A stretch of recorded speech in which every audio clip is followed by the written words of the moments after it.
रघुवीर समर्थ.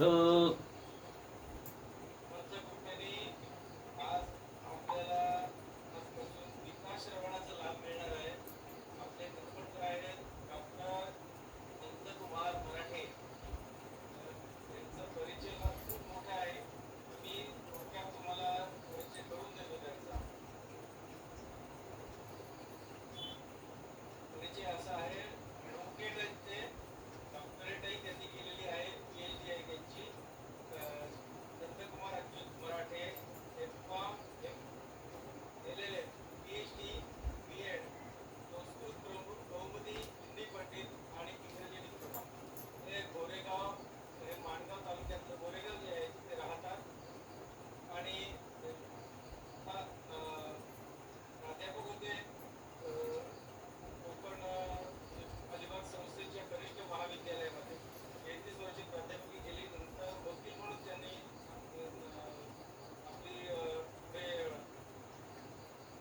करिअर चालू केलं. त्याच्यातही ते पूर्ण सक्सेसफुल झाले. नंतर सज्जनगडावर ते रामदास स्वामी संस्थांमध्ये ते व्यवस्थापक म्हणून त्यांनी काम केले आहे.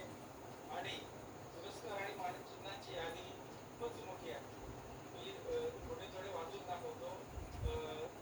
2001-2 मध्ये त्यांना बाबूसाहेब नेरे फाउंडेशन पेण आदर्श शिक्षक पुरस्कार, शैक्षणिक कार्याबद्दलचा रायगड भूषण पुरस्कार 2011 मध्ये. त्याच्यानंतर उत्कृष्ट अध्यापक म्हणून मामूलकर गुरुजी पुरस्कार, दासबोधाची 15वी जयंती ते समर्थ सेवा मंडळ सज्जनगड इथे गिरक महोत्सव वर्षात दासबोध पारायण सोहळ्यामध्ये स्मृतिचिन्ह मिळालेलं आहे. निर्मय कला अकादमी गोरेगाव ते विशेष व्यक्तिमत्व म्हणून 1998 साली सन्मान झालेला आहे. सामुदायिक गुरुचरित्र पारायण मंडळ ते 2013 मध्ये पुरस्कार. नवजीवन शिक्षण प्रसारक मंडळ सरस्वती विद्यालय इथे शारदोत्सव स्मृतिचिन्ह दिलेलं आहे. प्रोजेक्ट प्रतिष्ठान गोरेगाव ते सांस्कृतिक चिन्ह दिलेलं आहे. रामदास स्वामी संस्थान सज्जनगड इथे नटपती महंत चिंतन मानपत्र मिळालेले त्यांना 2010 मध्ये.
वक्रतुंड महाकाय सूर्यकोटि समप्रभ निर्विघ्नं कुरु मे देव सर्वकार्येषु सर्वदा नाम संकीर्तनं यस्य सर्वपापप्रणाशनं प्रणामो दुःखशमनस्तन्नमामि हरिं परं यं ब्रह्मा वरुणेन्द्ररुद्रमरुतस्तुन्वन्ति दिव्यैस्तवैर्वेदैः साङ्गपदक्रमोपनिषदैर्गायन्ति यं सामगा ध्यानावस्थिततद्गतेन मनसा पश्यन्ति यं योगिनो यस्यान्तं न विदुःसुरासुरगणा देवाय तस्मै नमः।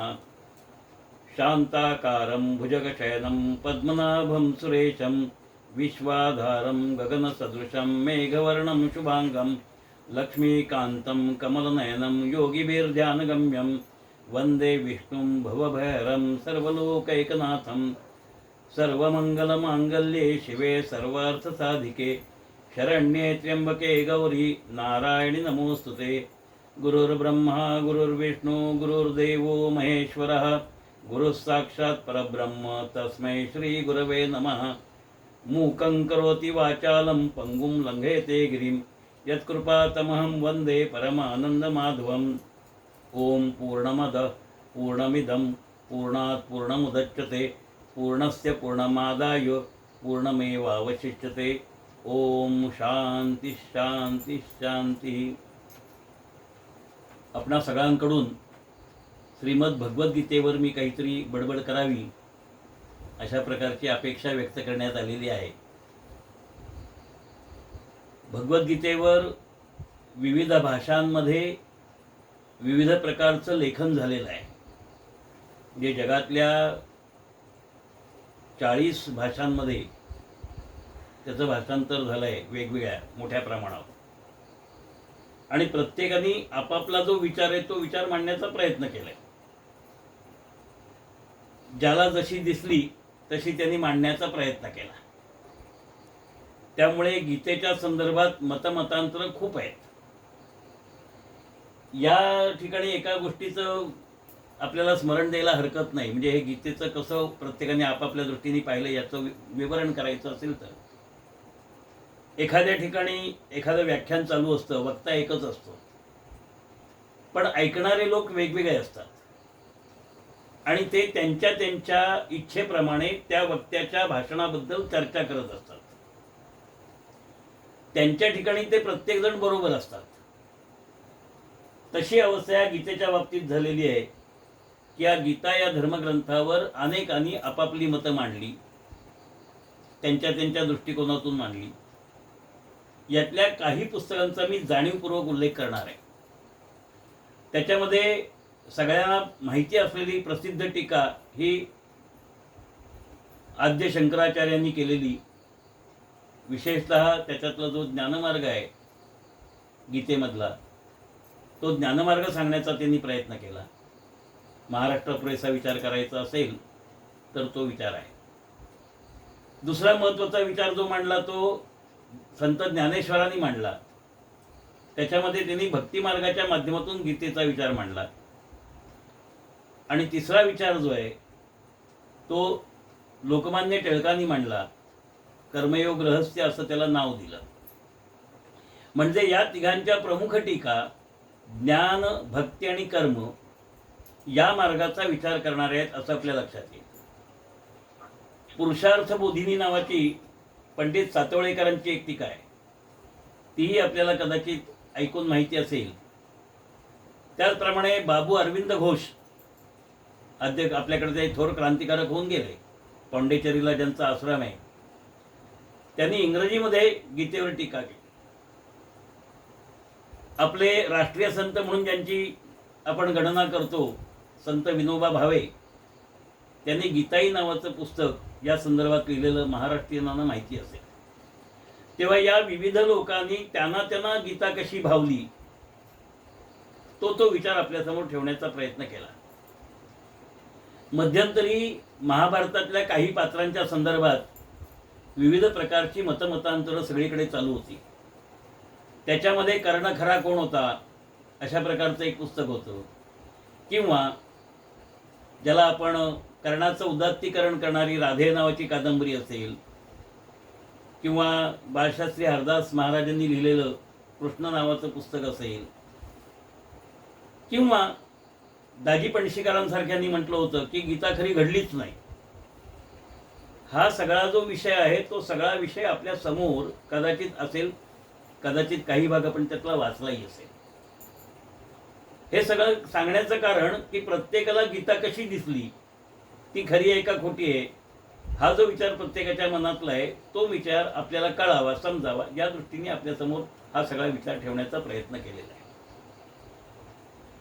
मूळ गीता महाभारतात आहे.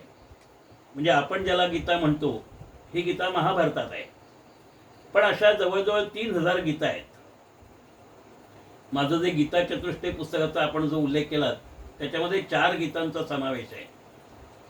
एक हरित गीता, दुसरी हंस गीता, तिसरी शंपाक गीता आणि चौथी पराशर गीता.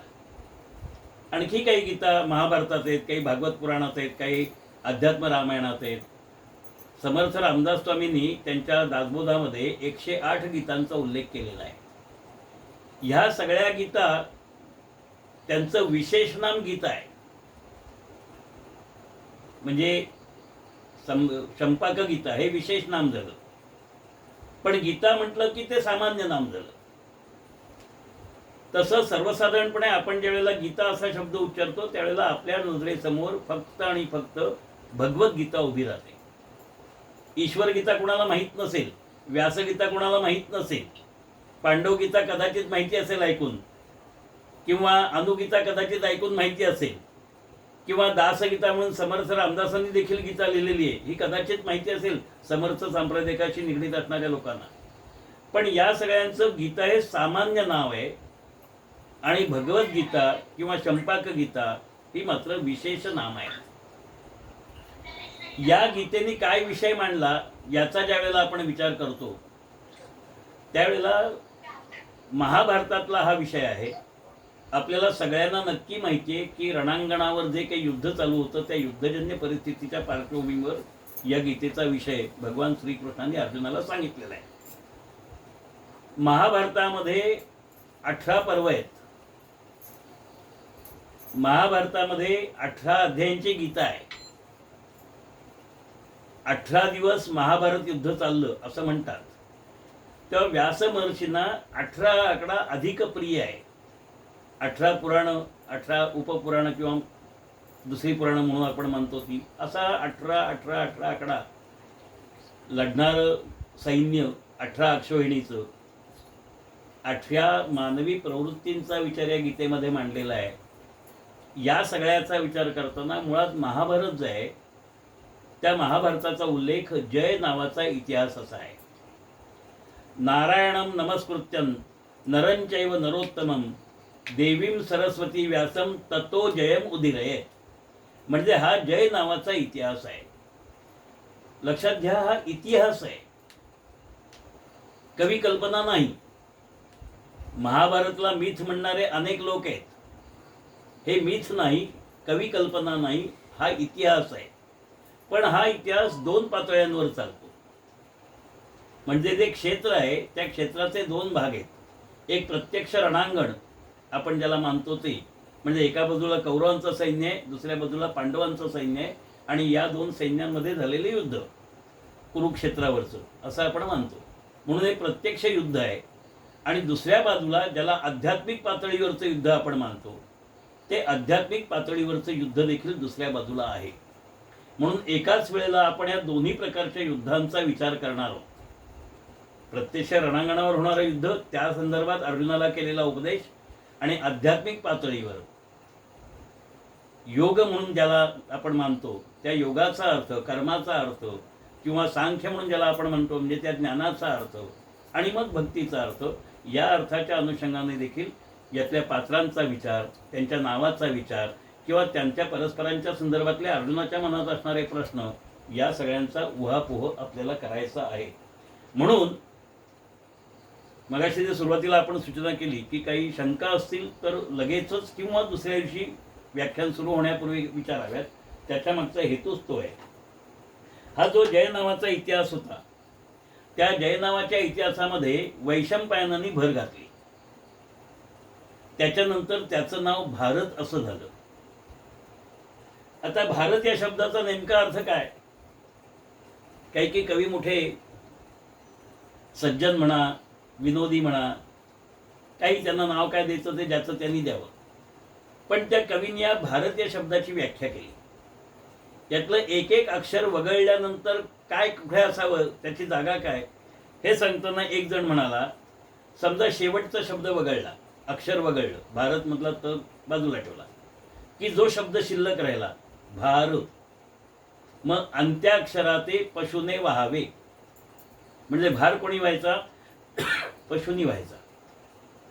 समजा मधलं अक्षर बाजूला काढलं तर शिल्लक राहतं ते भात असा शब्द शिल्लक राहतो.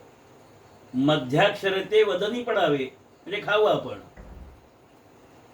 समजा पहिलं अक्षर बाजूला ठेवलं तर शिल्लक राहतो तो शब्द रत राहतो. अद्याक्षरे ते स्वललनी पडावे, याच्यावर अधिक भाष्य करत नाही. पण तिन्ही अक्षर असतील तर काय, सर्वाक्षरे ते श्रवणी असावे, म्हणजे महाभारत या ग्रंथाचं सातत्याने आपण श्रवण करणं गरजेचं आहे, असं त्या कवीचं म्हणणं आहे. का बरं असं त्याला म्हणायचं आहे? असं काय त्याच्यामध्ये आहे की ज्याच्यामुळे आम्हाला महाभारत ऐकावंसं वाटतं किंवा महाभारत सांगावंसं वाटतं. त्याच्या कथांमध्ये आम्हाला सातत्याने वेगवेगळ्या प्रकारचं काही पाहायला मिळतं. असं का बरं? तर त्याचाही विचार आपल्याला करायला पाहिजे. महाभारत नावाचा ग्रंथ ज्यावेळेला व्यासांनी लिहिला त्यावेळेला ते व्यासमहर्षी असं म्हणाले की लोकांमध्ये आत्ता जे उपलब्ध ज्ञान आहे, मग ते जगातल्या कोणाकडेही असेल, ते ज्ञान कसलं आहे, कोणतं आहे? तर ज्ञानंच लोके यदिहास्ति किंचित, लोकांमध्ये जर काही शिल्लक असलेलं ज्ञान असेल तर ते कोणते? सांख्यागतं तंच महन महात्मन, म्हणजे सांख्य ज्ञान हेच फक्त आहे, असं व्यासमहर्षींचं म्हणणं आहे. आता इथे सांख्य ज्ञानाचा विचार करण्यापूर्वी आपल्याला काही दर्शनशास्त्रांच्या नावाची ओळख मी करून देणार आहे. त्याच्यामध्ये 6 दर्शनशास्त्र आहेत, आस्तिक दर्शन म्हणून त्यांची प्रसिद्धी आहे.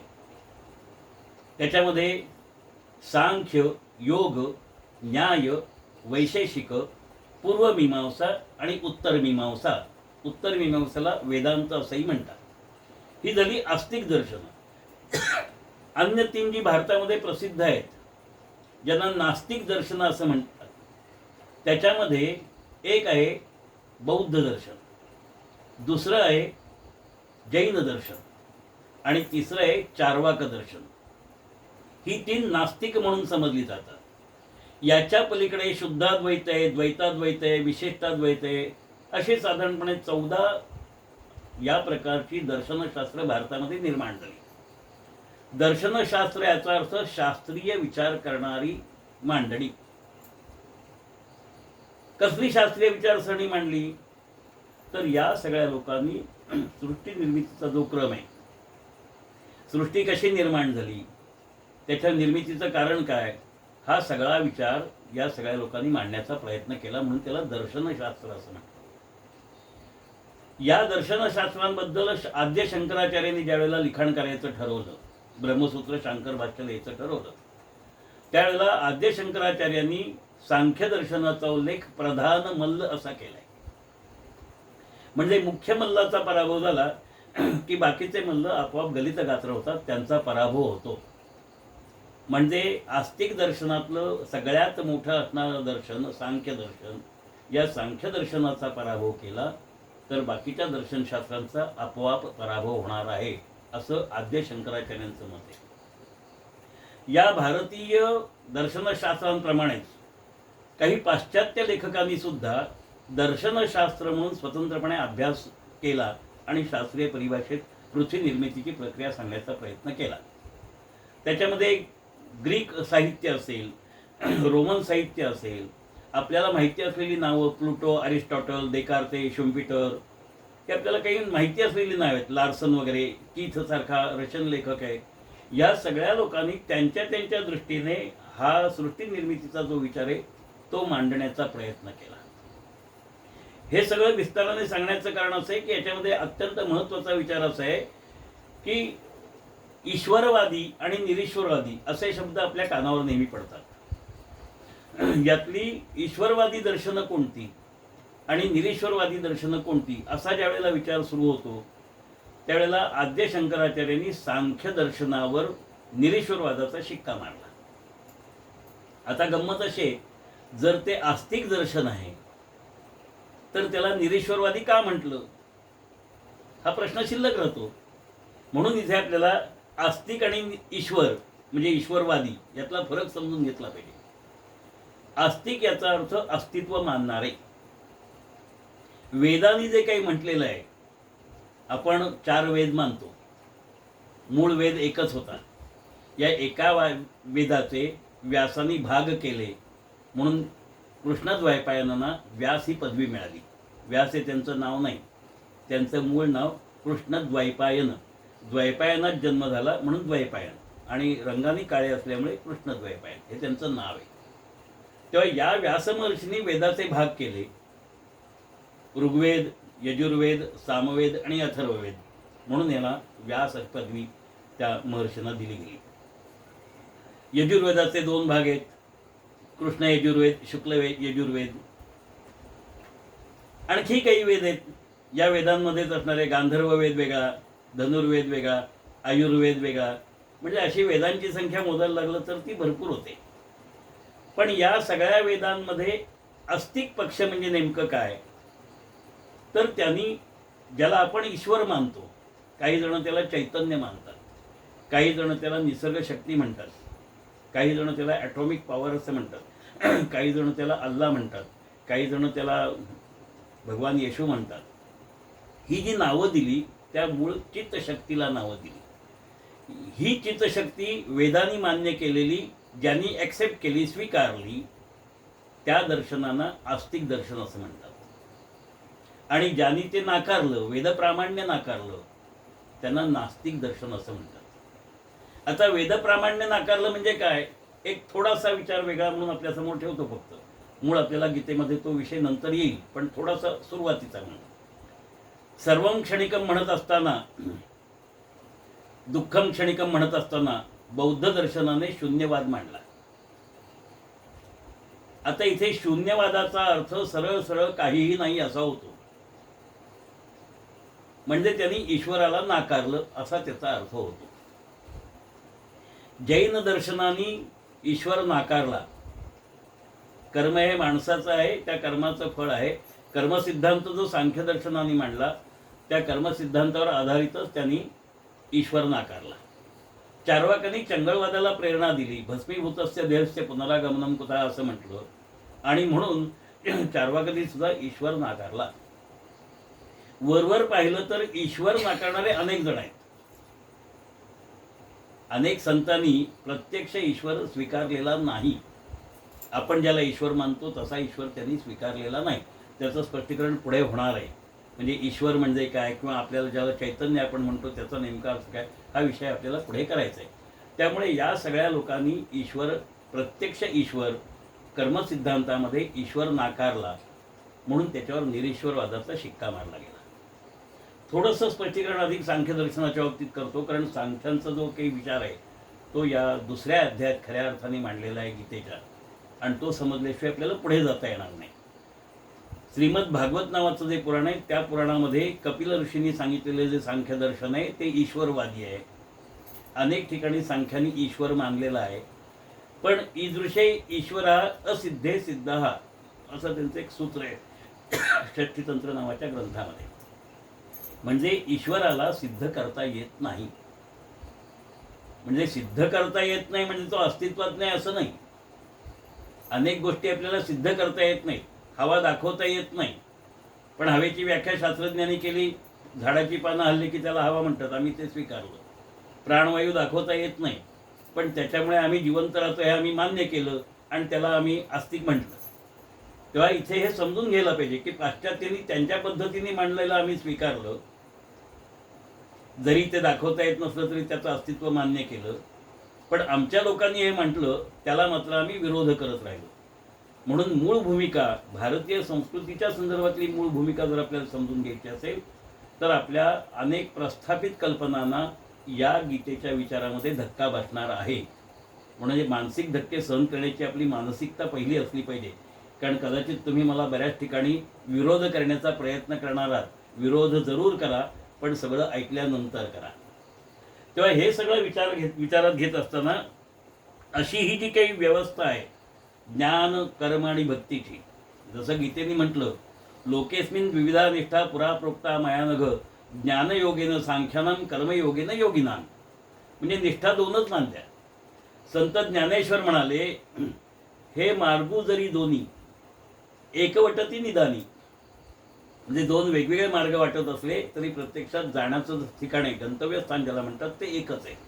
म्हणजे मार्गाने कुठल्या जातोय हा महत्त्वाचा विषय नाही. मी एसटीत बसून चाललोय का ट्रेनमधनं चाललोय का पायाने चाललोय हा महत्त्वाचा विषय नाही. माझं गंतव्यस्थान कोणतं आहे ते महत्त्वाचं आहे. मग आपल्या मानवी जीवनामध्ये आपलं गंतव्यस्थान कोणतं आहे हे आपण ठरवलं आहे का? ते ज्या वेळेला आपल्याला ठरवता येईल, वय कोणतं आहे हा महत्त्वाचा विषय नाही.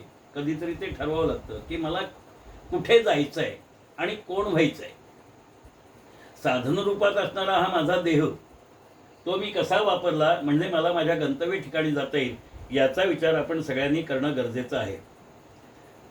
आता प्रश्न असा आहे की ही गीता रणांगणावर ज्या वेळेला सांगितली गेली, भगवंतांनी सांगितली, त्यावेळेला प्रत्येक कथनामागे 4 महत्त्वाच्या गोष्टी असतात, ज्याला आपण चतुष्टय असं म्हणतो. अनुबंध चतुष्टय. हेतू असला पाहिजे. वरवर पाहिलं तर आपल्या सगळ्यांचं एका गोष्टीवर ठाम मत सारखं येईल, म्हणजे त्याच्यात मतभिन्नता असणार नाही की अर्जुनाला युद्धाला प्रवृत्त करण्यासाठी गीता सांगितली गेली. याच्याबद्दल सगळ्यांचं एकमत असेल, मला खात्री आहे. कोणाचाही वाद असण्याचं कारण नाही. कारण त्यांनी म्हटलंय तस्माद उत्तिष्ठ कौंतेय युद्धाय कृत निश्चय. म्हणजे वरवर पाहिलं तर आपल्या दृष्टीने युद्ध प्रणव बनवणं, त्यासाठी प्रेरणा देणं हा गीतेचा हेतू आहे. अनुबंध चतुष्टयामधला एक भाग हेतू आहे. आता दुसरा महत्त्वाचा भाग काय आहे? हेतूच्या पूर्ततेसाठी माझ्याजवळ उपलब्ध असणारी साधनं कोणती? उद्देश कळला, पण साधन काय? अर्थशास्त्र, ज्याला मी अनर्थशास्त्र असं म्हणतो, ते अनर्थशास्त्र आम्हाला ज्या वेळेला सांगितलं जातं की हे आमचं साधनं कोणती आहेत, त्यावेळेला 3 साधनं मानतात. आपल्याला सगळ्यांना माहिती आहे ती. एक मनी पॉवर म्हणजे पैसा, दुसरं मसल पॉवर म्हणजे बळ, शारीरिक बळ, आणि तिसरी सत्ता.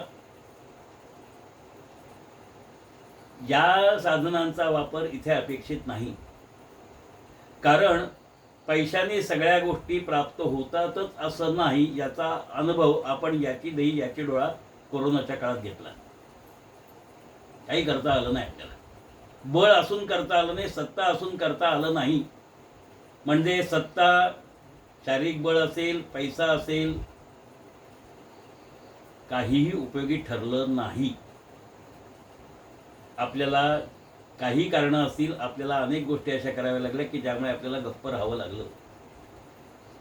मग या अर्थशास्त्राने हे जे काय आपल्याला साधनं म्हणून सांगितलेत, त्या साधनांचा विचार आपल्याला इथे करायचा नाहीये. आपल्याजवळ असणारं साधन म्हणजे आपला देह, मानवी देह. हा किती वर्ष आपल्याला वापरता येणार आहे आपल्याला सांगता येत नाही.